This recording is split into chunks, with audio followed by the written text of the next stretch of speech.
Hi viewers, welcome to Parambai GK bros. இவ்வீடியோவில் என்ன பார்க்க போகிறோம் என்றால், மாசி மாதத்தில் வருகின்ற மகா சிவராத்திரி அன்று ஏன் விசேஷமானது என்பதை இப்பதிவுகளில் அறியலாம். சிவராத்திரி என்பது விழா அல்ல, அது மனதை கட்டுப்படுத்தும் மகா விரதம் என்று சொல்வதை விட அனுஷ்டிக்கிறோம் என்று சொல்வதே சரி. சிவராத்திரி என்றால் பட்டினி கிடப்பது, கண் விழிப்பது, கோவிலுக்கு போவதுடன் நின்று விடாமல் இதன் தத்துவம் உணர்ந்து இவ்விரதத்தை இருந்தால் வாழ்க்கை என்றால் என்ன என்பதை புரிந்து கொள்ளலாம். நம் மனம் சந்திரனின் இயக்கத்தை பொறுத்தே செயல்படுகிறது.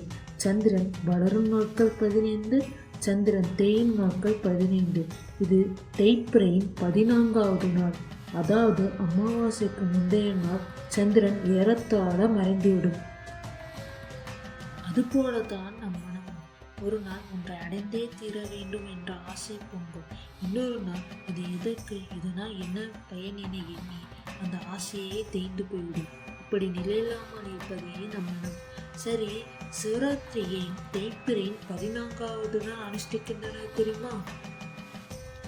நாம் எவ்வளவுதான் ஆசை அடக்கி வைத்தாலும் ஏதோ ஒரு மூலையின் ஆசை எண்ணங்கள் சிறு வடிவம் புதைந்துதான் இருக்கும். அதையும் ஒழித்தால்தான் நாம் பிறவிலிருந்து விடுபட்டு சிவனை அடைய முடியும். அதற்காக சிவனை வழிபடும் நாளே சிவராத்திரி ஆகும். இந்த தத்துவத்தை உணர்த்ததான் சிவனை லிங்க வடிவில் படைத்தனர் நம் முன்னோர்கள். லிங்கத்தின் பானம் ஏறத்தாழ ஒரு முட்டையின் வடிவமாக இருக்கும். அதற்கு முதலும் இல்லை, முடிவும் இல்லை. அதுபோல் சிவனும் முதலும் இல்லை, முடிவும் இல்லை. ஆனால் மனிதர்களுக்கு அப்படி இல்லை. நமக்கு பிறப்பும் என்ற முதலும் உண்டு, இறப்பும் என்ற முடிவும் உண்டு. இது நாம் செய்யும் பாவ புண்ணியத்துக்கு ஏற்ப பல பிறவிகளை எடுக்கின்றன.